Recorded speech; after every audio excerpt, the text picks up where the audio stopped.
Olá, hoje vamos falar sobre o ciclo celular e os tipos de reprodução celular que são a mitose e a meiose. Tá? Então, essa é a continuação da nossa aula de núcleo celular, que eu enviei para vocês no link, e agora vocês veem a segunda parte da aula, que é sobre o ciclo das células. Então, como a gente finalizou a nossa aula de núcleo celular, explicando para vocês o que é a cromatina, né? A cromatina humana, ela é o DNA compactado pela presença das proteínas chamadas de histona. Então, eu tenho a histona funcionando como um carretel de linha e o DNA sendo enovelado ao redor desse carretel de linha para que ele fique compactado. E dentro do núcleo celular, a gente não encontra nunca o DNA sozinho, ele sempre está associado às histonas. Então, essa associação do DNA com as histonas e algumas outras proteínas a gente chama de cromatina. Nós, seres humanos, apresentamos 46 filamentos de DNA ou fitas de DNA, tá? Que são os nossos 46 cromossomos, tá? Então, cada cromossomo é uma fita do DNA.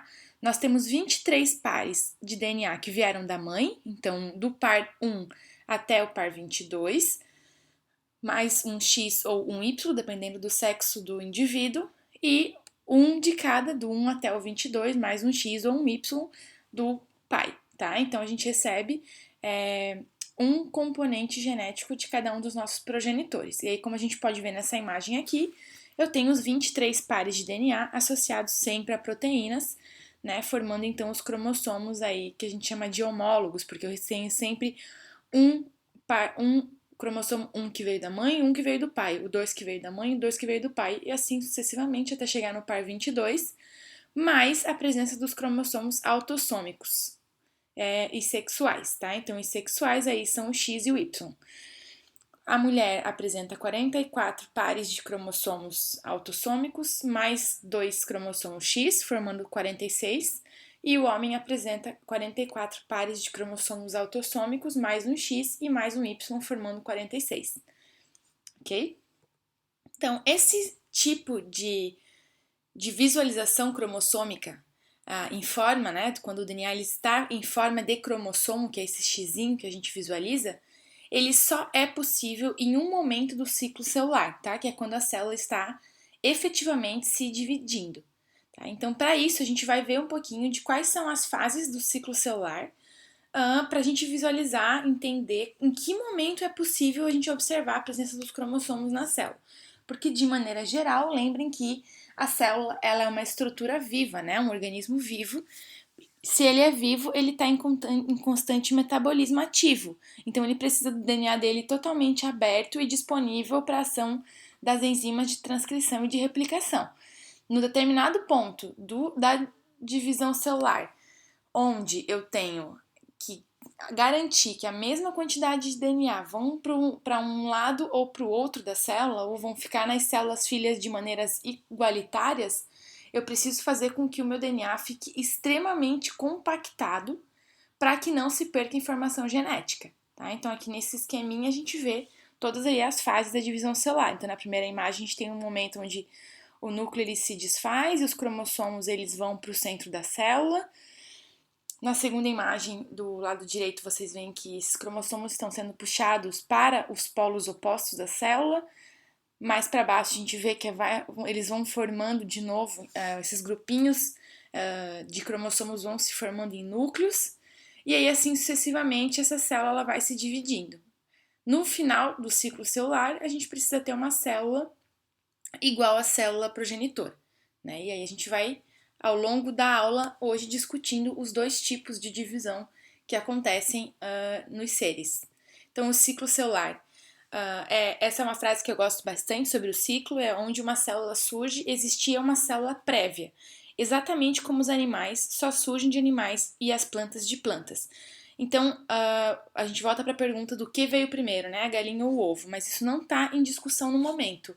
O que importa aqui pra gente é que uma célula, ela sempre deriva de uma célula pré-existente, ok? Então, o ciclo celular, ele diz exatamente isso, que uma célula precisa se dividir em outra igual a ela, e dessa forma as células surgem, ou elas continuam se perpetuando, sempre a partir de uma célula prévia, ok? Então, alguns detalhes variam em relação ao ciclo celular de organismo para organismo, tá? Também varia em relação a diferentes épocas na vida de um organismo, mas o principal objetivo é sempre mantido, que é a transferência do material genético, ok? Então, pode ser que o tempo de ciclo seja diferente em algumas espécies, mas o objetivo é sempre o mesmo, sempre para permitir a transferência de material genético. Então, eu sempre preciso passar para a minha célula filha o mesmo material genético que eu possuo.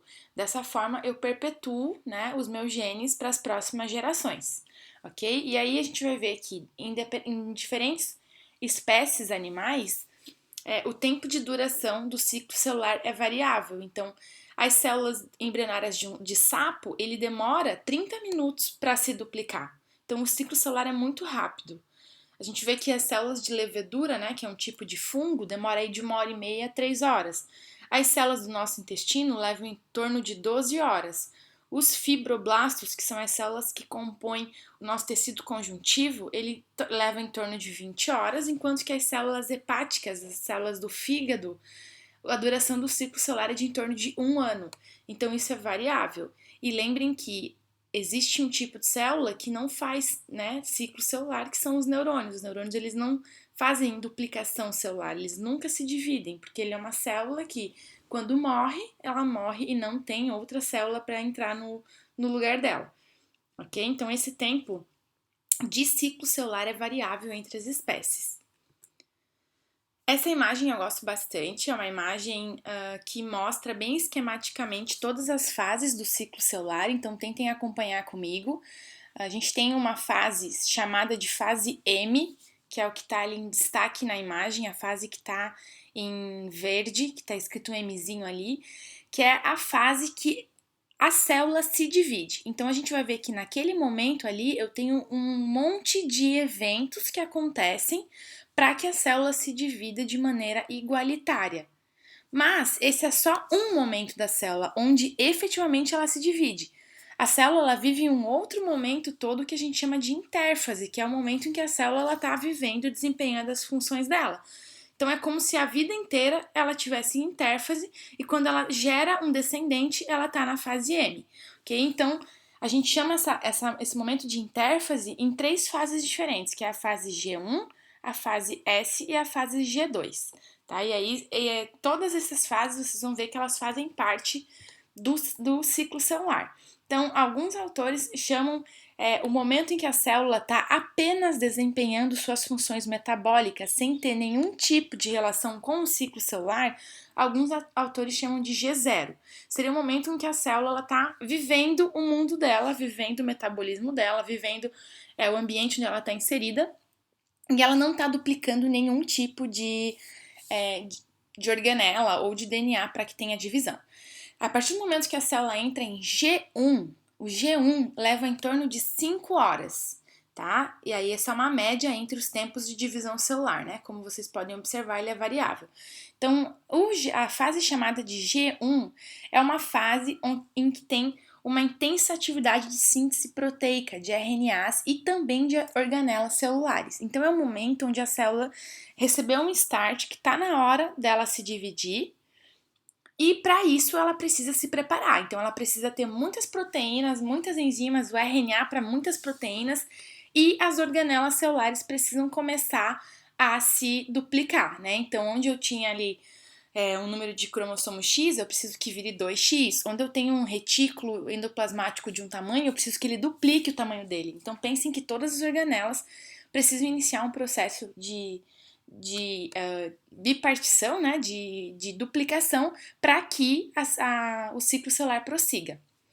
Após essa fase em que eu tenho síntese intensa de proteínas, enzimas, RNA e de organelas celulares, chamada de G1, a gente passa para a segunda fase, que é uma fase chamada de S.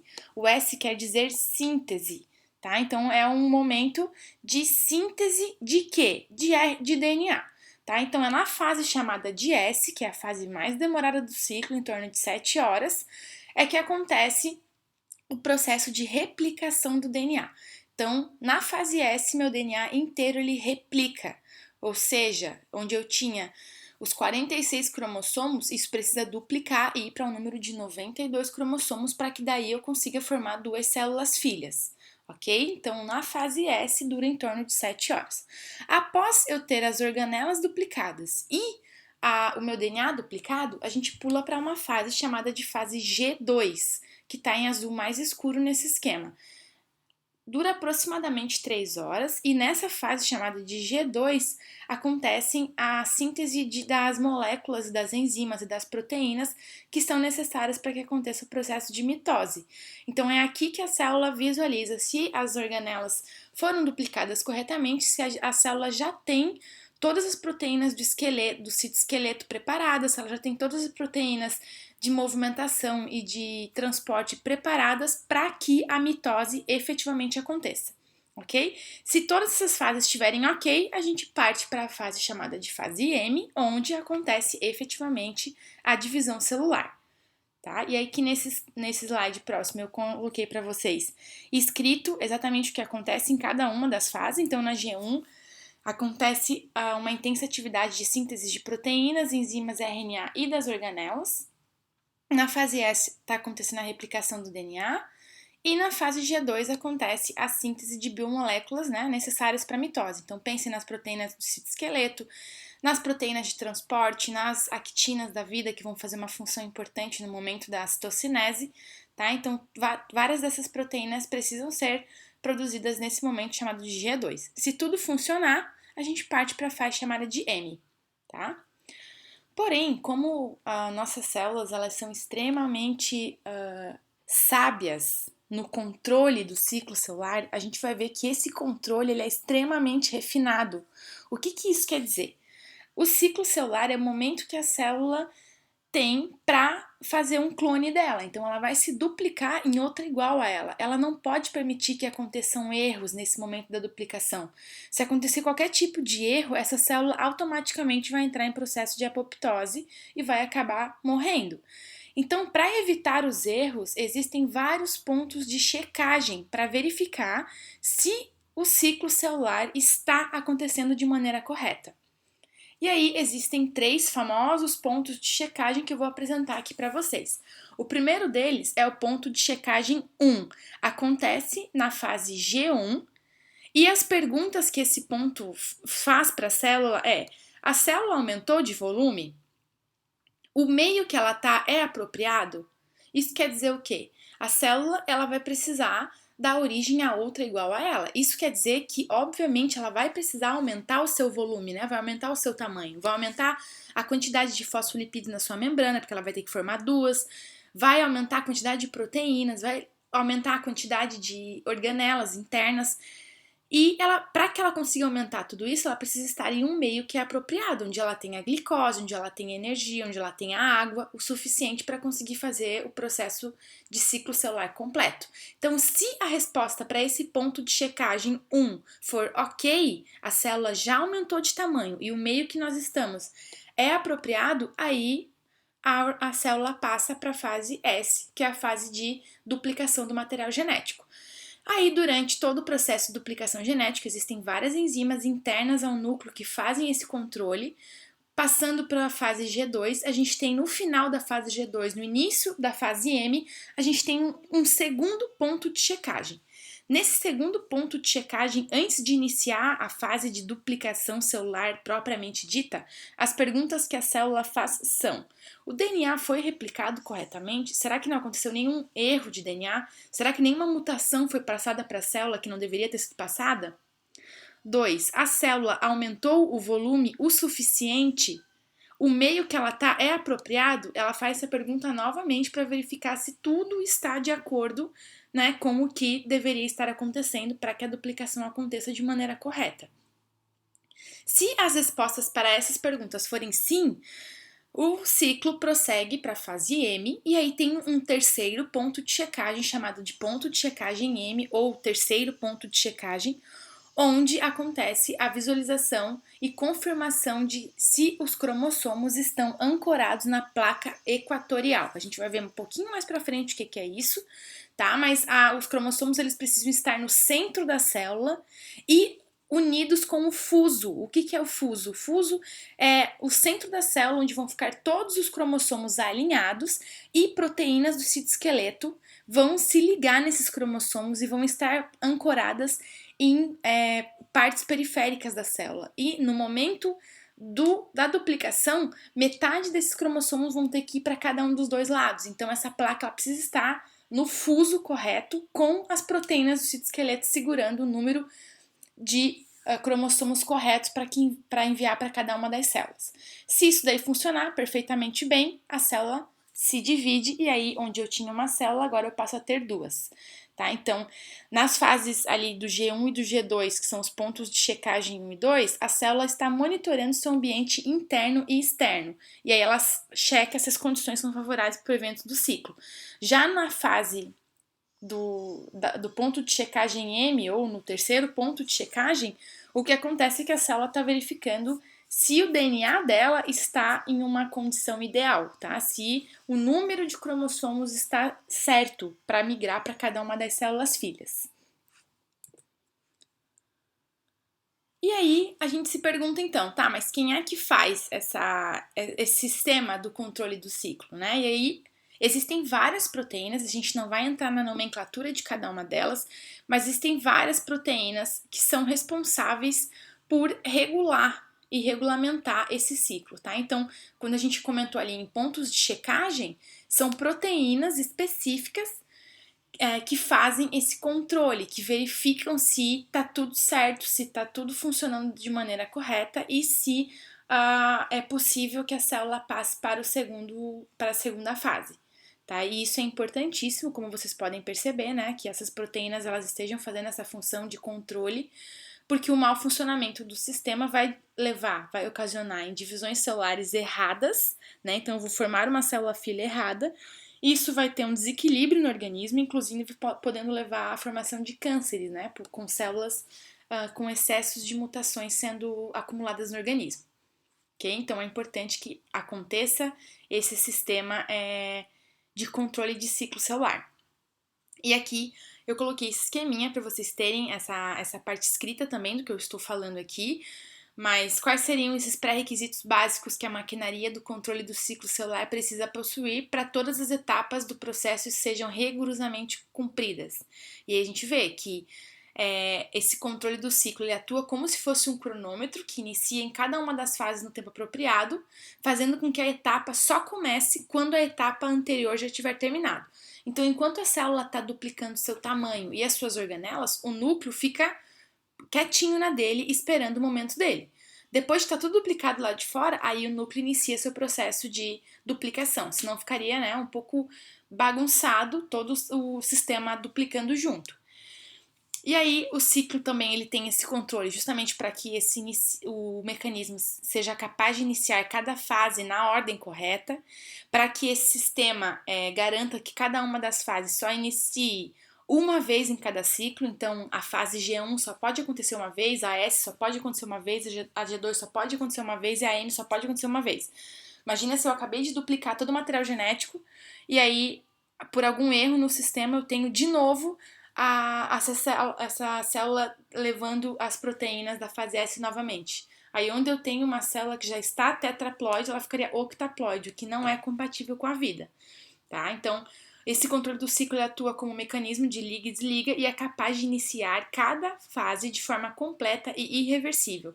Então, se em um daqueles pontos de checagem as proteínas verificadoras verem que aquela fase não foi respeitada, ela induz a célula em apoptose. E aí você não tem a proliferação de uma célula desorganizada. E também atua como sistema de backup, né? Porque daí é uma garantia de que o ciclo vai prosseguir corretamente, mesmo se alguns componentes não estejam funcionando. Então, essas proteínas elas atuam dando um suporte todo para que a célula consiga se duplicar de maneira correta. E também a gente percebe que o ciclo celular ele tem um mecanismo bem interessante de adaptabilidade, onde a célula deve ser capaz de responder aos estímulos do meio externo. Então a gente viu que as perguntas principais que são feitas tanto na fase G1 quanto na G2 o meio está favorável? Por quê? Porque a célula ela é regulada diretamente pelo meio. Então, se o meio não está favorável, ela não prossegue com o ciclo celular. ok? E aí, o tipo de divisão celular mais comum que nós estamos acostumados, vocês já devem ter ouvido falar também, é a mitose, tá? O que é a mitose? A mitose é um processo de divisão celular contínuo, onde uma célula dá origem a duas outras células. Então, a mitose acontece na maioria das células do nosso corpo. Todas as células somáticas do nosso corpo, ou seja, todas as células que compõem os nossos órgãos, nossas estruturas, elas são chamadas de somáticas. O outro tipo de célula que nós temos no nosso corpo é a célula chamada de sexual. Nós temos células sexuais apenas nas nossas gônadas. Então, na mulher, os óvulos são células sexuais e nos homens, os espermatozoides são células sexuais. Como nós vimos que para formar um indivíduo eu preciso passar para o meu filho apenas metade do meu componente genético, eu passo 23 cromossomos no meu óvulo e o homem passa pelo espermatozoide 23 cromossomos.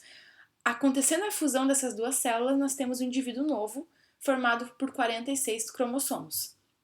Ok? Então, todas as células do nosso corpo que são compostas por 46 cromossomos, que são absolutamente todas as células, menos as células das células sexuais, né, o óvulo e o espermatozoide, todas as outras fazem o processo de mitose. Então, na mitose, a gente tem uma divisão chamada de equacional, tá? Então, é uma divisão onde, se vocês observarem aqui no esqueminha, a primeira bolinha da esquerda, eu tenho uma célula com 46 cromossomos, ela vai passar por um momento da fase S, onde vai ter a replicação do DNA, e aí ela inicia, né, passa pela G2, entra em fase M, de mitose, e ela tem a divisão aí das duas células filhas, gerando no final duas células diploides idênticas à célula de origem. Então, esse é o processo de mitose. Durante esse processo de mitose, a mitose propriamente dita, ela é dividida em várias fases e a gente vai ver cada uma dessas fases a partir de agora. A primeira fase da mitose é chamada de prófase. Então, na prófase, o que acontece? O DNA, ele desespiraliza, tá? Então, lembrem que o DNA, ele tá sempre compactado lá dentro do núcleo, né? Ele tá, durante a fase de intérfase, ele está sendo lido o tempo todo. Então, ele inicialmente na fase ele está ali desespiralizado, ele não está completamente compacto em forma de cromossomo ainda, tá? Então, ele está ali disposto para as proteínas poderem fazer sua leitura de maneira desorganizada. Então, isso é o início da prófise, é o estado em que a célula está. Ela está com o DNA aberto, disponível dentro do núcleo. A segunda fase da prófase é que o nucleolo começa a desaparecer e a carioteca desorganiza. Então, o que isso quer dizer? Na prófase é quando o núcleo começa a se desfazer. Então, eu preciso que o núcleo se desfaça para que esses cromossomos sejam puxados para polos opostos. Tá? E o nucleolo, que é a região responsável, como a gente viu na aula de núcleo, pela formação dos ribossomos, ele começa a desaparecer também, né? Porque ele vai ficar ali todo mais compacto para conseguir formar os cromossomos para fazer a divisão. 3. A organização de um fuso mitótico a partir do centrosomo. Então, os centrosomos das células, que são regiões que ficam exatamente no centro da célula, eles começam a direcionar para a célula aqui, ó, aqui é o centro. Nesse ponto, eu preciso que os cromossomos fiquem alinhados, tá? E aí acontece o início da esterilização do DNA para formar os cromossomos, mas só o início, tá? E aqui um esqueminha da prófase, então, onde inicialmente na prófase a gente está saindo da fase G2 e entrando na fase M. Então, meus cromossomos eles ainda não estão completamente formadinhos, né, bonitinhos. Eles estão iniciando um processo de compactação para que no final a gente veja como está aqui nessa imagem do lado direito, onde eu tenho os cromossomos alinhados já na placa equatorial para que o centrosomo puxe ele para as células opostas para formar as células filhas.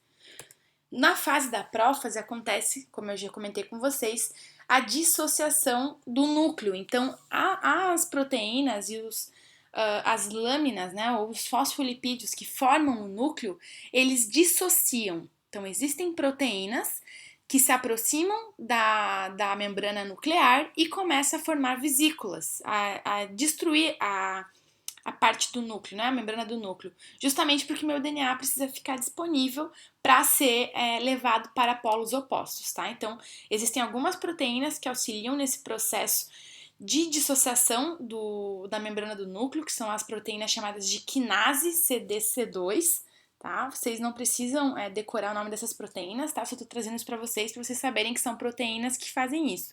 E aqui vocês conseguem ver, ó, que as lâminas aí, a parte da parede do núcleo, né, da membrana do núcleo, ela fica fragmentada. Então antes ela estava toda juntinha lá em cima, onde estão os filamentos de lâmina, e aqui embaixo vocês veem esses dímeros de lâmina. Então ele vai se desfragmentando para fazer a dissociação da lâmina nuclear, ok? E aí no final, os pedaços da membrana nuclear, elas vão estar dentro de vesículas. Assim que acontecer o processo de divisão celular, onde o meu DNA foi para os dois polos opostos, aí eu tenho a reassociação da lâmina nuclear. E aí o núcleo volta a existir, protegendo o DNA recém-formado.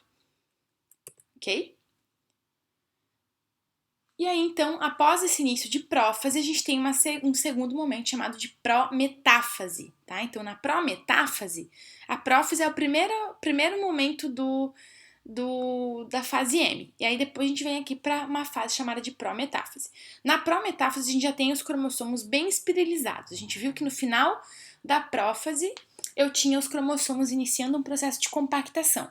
Quando passa para a fase de prometáfase, os cromossomos já estão bem espiralizados, já está bem em formatinho de X, ainda não estão na região central da célula. Vejam nessa imagem que ainda tem cromossomo por toda a célula meio espalhados, mas na prometáfase é quando inicia esse processo de formação de uma placa equatorial central na célula, né, que é necessária para que eu realmente garanta que o cromossomo 1 foi tanto para minha célula 1 como para a célula 2, o cromossomo 2 foi para a célula 1 e para a célula 2, e assim eu garanto que todos os meus pares foram para as células correspondentes, tá? Então, na prometáfase, além dos cromossomos já estarem bem compactados, acontece que a membrana nuclear some, desaparece totalmente, inicia o desaparecimento na prófase e na prometáfase, que ela efetivamente some.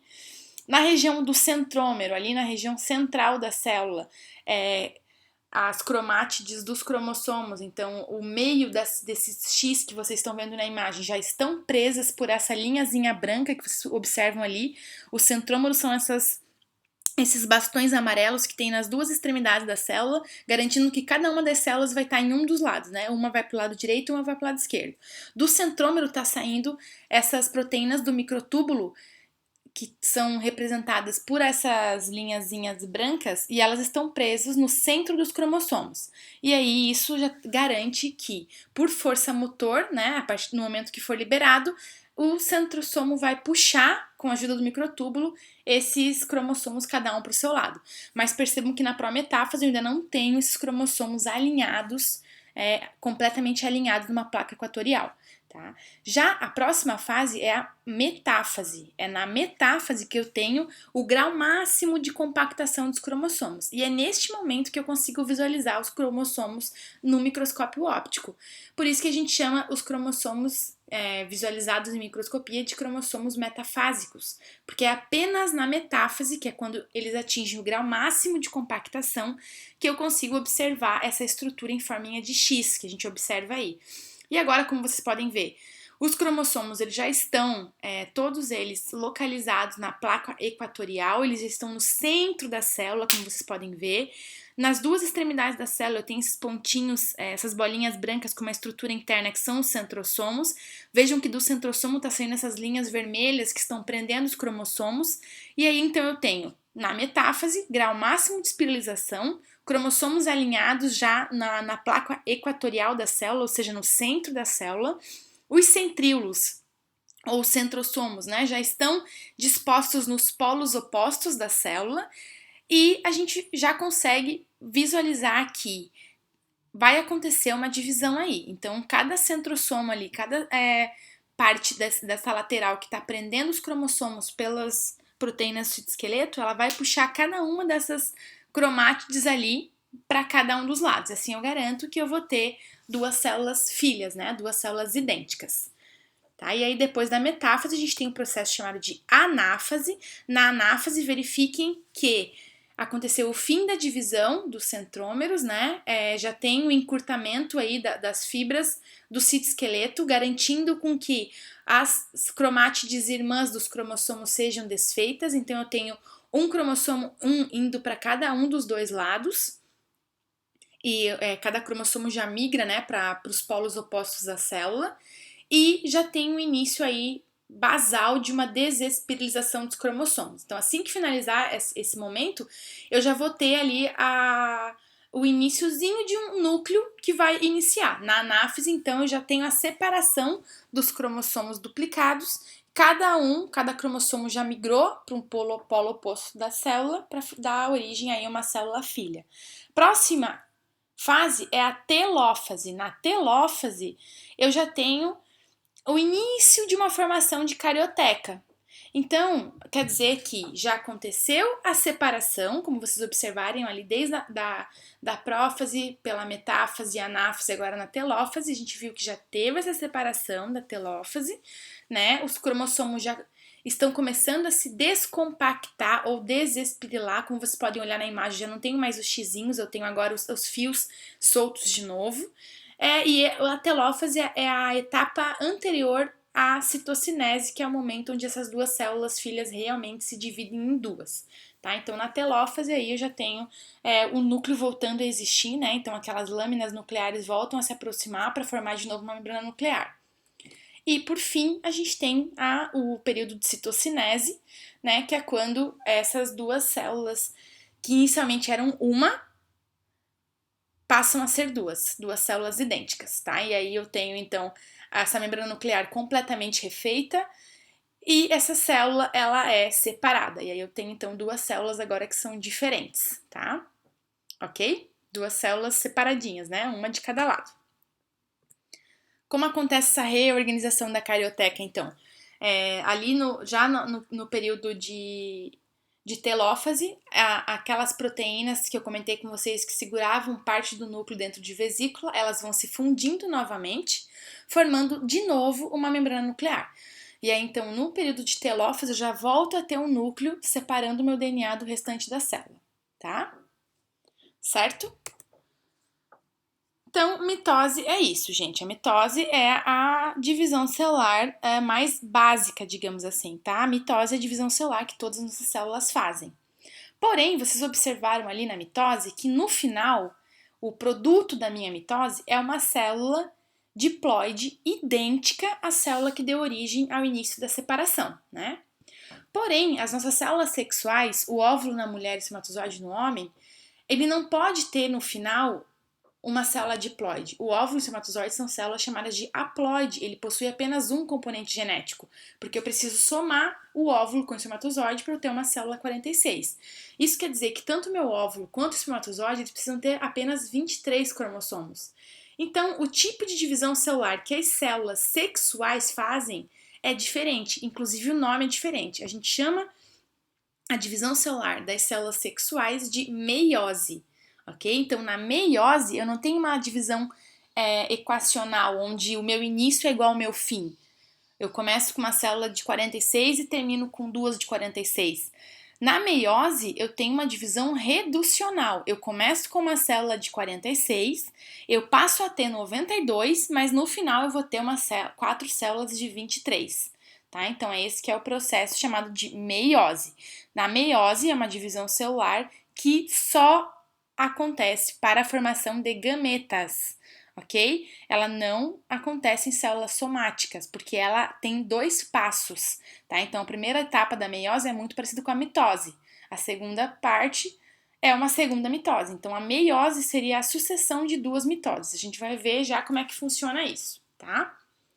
Então, vejam aqui nesse esqueminha, nesse gráfico, a variação de quantidade de DNA que acontece na meiose, tá? Então, olhem ali, ó, eu começo a minha divisão meiótica com uma célula 2N. Então, vejam ali que Q é a quantidade de DNA, sendo 4Q 4 vezes o DNA, 2Q 2 vezes e Q uma vez, né? No final, vejam que a gente precisa ter na meiose as células tendo Q, tendo apenas uma quantidade de DNA, tá? Então, eu inicio a minha meiose com uma célula 2N. Então, os meus ovócitos lá, eles são 2N, eles têm 46 cromossomos porque são as células que vão dar origem aos óvulos, tá?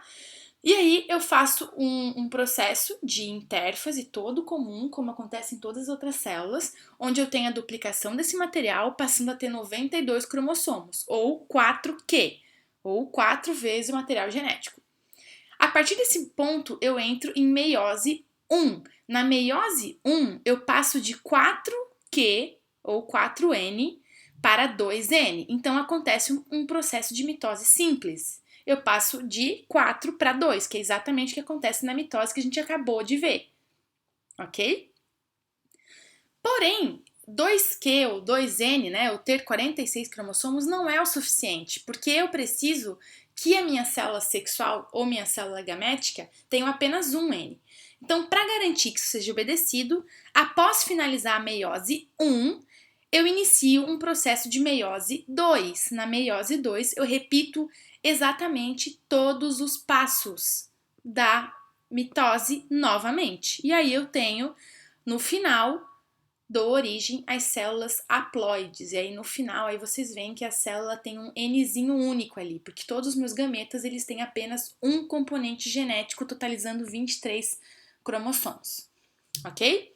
Então por isso que a gente chama a meiose de divisão reducional. E aí a gente vê que, como eu falei para vocês, a mitose é uma divisão muito mais simples, a meiose é um pouco mais trabalhada. Na meiose, a parte de prófase é a parte mais longa e ela é dividida em 5 fases diferentes. E eu vou contar para vocês o que são essas 5 fases. E aí entra mais alguns nomes diferentes, como a leptóteno, zigóteno, paquíteno, diplóteno e diacinese, tá? Então, a gente vai ver que a prófase é a fase mais longa e ela é dividida nessas 5 subfases e a gente vai ver cada uma dessas fases separadamente, tá? O importante é que vocês saberem que o diplóteno é a fase mais importante, onde acontece o crossing over. Crossing over é a troca de fragmentos homólogos entre os cromossomos homólogos. Isso quer dizer que o cromossomo 1 que eu vou passar para o meu filho não é o cromossomo 1 que eu recebi da minha mãe, nem o cromossomo 1 que eu recebi do meu pai, mas é uma mistura desses dois cromossomos 1. E aí eu tenho um pedacinho de cada um deles que forma o meu cromossomo 1 que eu vou passar para minha prole. Então eu nunca vou formar pessoas iguais a mim porque eu faço esse processo chamado de crossing over, que é quando eu troco o fragmento entre os cromossomos homólogos, ok? Então vamos ver um pouquinho mais sobre essas fases. A primeira fase da prófase a gente chama de leptóteno. Na fase de leptóteno a gente inicia a espirilação cromossômica com 2 cromátides. Então eu estou partindo aqui de uma célula 46 cromossomos. Lembrem que durante a intérfase essa célula está viva, fazendo toda a parte de metabolismo, então ela está sendo ativa, e aí ela inicia a compactação do DNA para dar origem aí a uma fase M. A segunda fase da prófase é chamada de zigóteno. No zigóteno acontece o pareamento dos cromossomos homólogos. Então, os cromossomos homólogos, que seria o cromossomo que eu recebi da minha mãe e do meu pai, que são iguais, então eu recebi um da minha mãe e o 1 do meu pai, o 2 da minha mãe e o 2 do meu pai, o 3 da minha mãe e o 3 do meu pai, e assim sucessivamente. Esses cromossomos homólogos, eles se pareiam. E é neste momento de pareamento que a gente pula para a fase de paquíteno. Vejam que os cromossomos homólogos eles já estão juntos e é no paquíteno que inicia o crossing over. Então é quando essas cromátides, esses cromossomos se grudam de uma maneira muito forte que eles acabam passando para a próxima fase de diplóteno e trocar pedacinhos entre eles. Então ali, vejam, acompanhem comigo. No leptóteno eu tenho o início da compactação, no zigóteno eu tenho os cromossomos homólogos se aproximando e se pareando, no paquíteno eu tenho eles todos alinhados e grudadinhos um no outro, no diplóteno eu tenho o momento do crossing over, que é quando eu quebro um pedaço de cada um desses cromossomos e monto o meu cromossomo próprio. Então eu peguei um pedacinho do 1 da minha mãe e do 1 do meu pai e formei o meu cromossomo 1, que é diferente dos meus parentais, tá? E aí, para finalizar, a gente tem a diacinese. A diacinese é o último última etapa da prófase, que é quando eu tenho os meus centríolos duplicados na intérfase, migrando para os polos com formação do fuso, tá? E aí, então, já aconteceu o crossing over e eu já tenho esses cromossomos prontos para migrarem para os polos opostos da célula.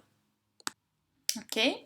Então, aqui mais um esqueminha para vocês verem. A gente tem no paquíteno esses cromossomos se aproximando dos seus homólogos, e no diplóteno, vejam que ele forma ali o que é chamado de quiasma, que são esses mini X ali para ele trocar pedacinhos entre ele. E aí no final eu tenho partes de cromossomos homólogos modificados, né, que é o resultado desse crossing over, que gera cromossomos que são diferentes dos meus parentais, tá? Esse crossing over, ele é altamente regulado, então o número e a localização das quebras ao longo de cada cromossomo é completamente regulado. E a probabilidade de que uma quebra seja convertida em um enterocruzamento também é quase que bloqueada. Então, eu sempre vou formar cromossomos que são diferentes entre si, tá? Existem alguns pontos que já se sabe que são os hotspots, que são regiões onde normalmente acontece mesmo esse tipo de pareamento e de quebra, mas de maneira geral, todos os cromossomos que eu faço ao longo da minha vida, eles são diferentes entre si, por isso que eu nunca consigo gerar descendentes que são idênticos, tá? Então acontece uma regulação bem importante no crossing over que garanta que todas as minhas células que eu formo são diferentes entre si.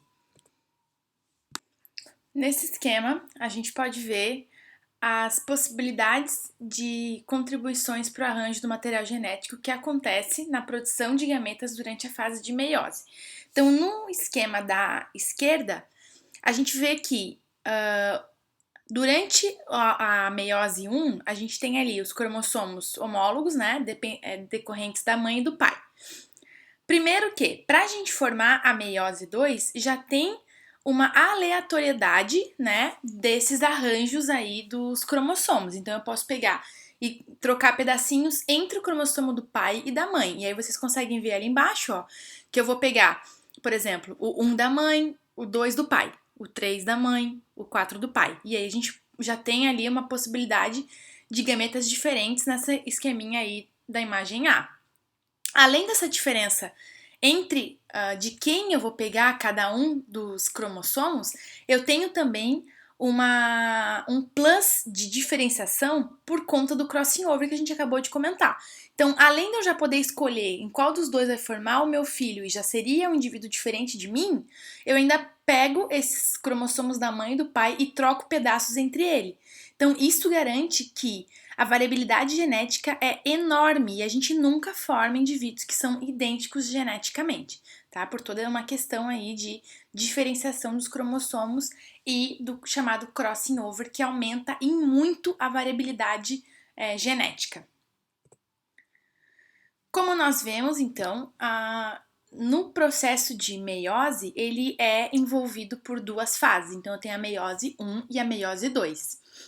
As fases são iguais às que acontecem lá na mitose, mas eu vou citar aqui para vocês terem ideia do que está acontecendo em cada uma das fases, tá? Então, iniciando na meiose 1, eu tenho a prófase, que a gente acabou de comentar, que é quando acontece ali o crossing over. A gente tem a fase de metáfase 1, que é onde acontece dos cromossomos homólogos já estarem pareados e bem compactados, opostos um ao outro, presos no fuso da placa equatorial, como vocês podem ver nesse esquema. Na anáfase 1, os cromossomos, os cromossomos homólogos estão sendo separados, né? Então os centrômeros ali puxam cada um deles para um polo da célula, tá? E aí eu tenho a separação desses cromossomos homólogos. Na telófase 1, a gente tem a formação, o início da formação de uma nova membrana nuclear, né, também chamada de carioteca. Aí eu tenho duas células ali em início de formação, né, e aí a gente vai ter seguido a citocinese, que vai fazer com que essas duas células aí se separem, né, formando então células novas. Porém, antes de acabar a citocinese, as células nem se separam completamente, já inicia o processo de meiose 2. A meiose 2 inicia com a prófase 2, então durante a prófase 2 a gente tem de novo a carioteca, né, uma membrana nuclear sumindo, os cromossomos duplicados voltam a se condensar e o centríolo já vai se organizando ali na periferia das células para fazer a divisão dessas células. Depois da prófase, a gente vem para metáfase 2. Na metáfase 2, eu já tenho esses cromossomos aí duplicadinhos no centro da célula, né, na placa equatorial. Vejam que o centrossomo já está com as fibras do citoesqueleto ali segurando o centrômero do cromossomo para fazer essa divisão. Aí a gente vem para a anáfase 2. Na anáfase 2, eu tenho a divisão completa dessas cromátides. E aí vejam que até então, até aqui, vou voltar, na metáfase 2, ó, eu tinha as células sendo 46 cromossomos, né? Eu tenho as células em forma de 2N. Vejam que eu tenho do cromossomo pretinho ali, ó, eu tenho 2, do cromossomo vermelhinho eu tenho 2, porque ele tá em 2N. Na anáfase 2 é quando eu tô pegando o que era 2N e começando a transformar em um N só. E aí eu puxo um cromossomo pretinho e um cromossomo vermelho para cada um dos pontos, tá? E aí isso finaliza na telófase, quando eu tenho, então, a separação das células filhas totais. Então vejam que a partir do que eu tinha 2 células, eu formei 4 células, né? E todas elas com um componente genético haploide. Então eu tenho um cromossomo em cada um, né? Um total de um N cromossomal em cada uma das células. E aí eu tenho de novo a membrana nuclear voltando e o início da descompactação dos cromossomos, tá? Então é isso que acontece na meiose. Aqui eu botei pra gente fazer uma revisão, então, do que a gente viu hoje na aula, do que é a mitose e o que é a meiose, com um esqueminha aqui embaixo para vocês relembrarem. Então, na mitose eu tenho uma única divisão celular, não tem crossing over, todas as células filhas que eu gero são clones de uma das células que eu já tinha inicialmente. Na anáfase da mitose, os centrômeros se dividem, as células filhas têm o mesmo número de cromossomos da célula mãe, então é um clone da célula mãe.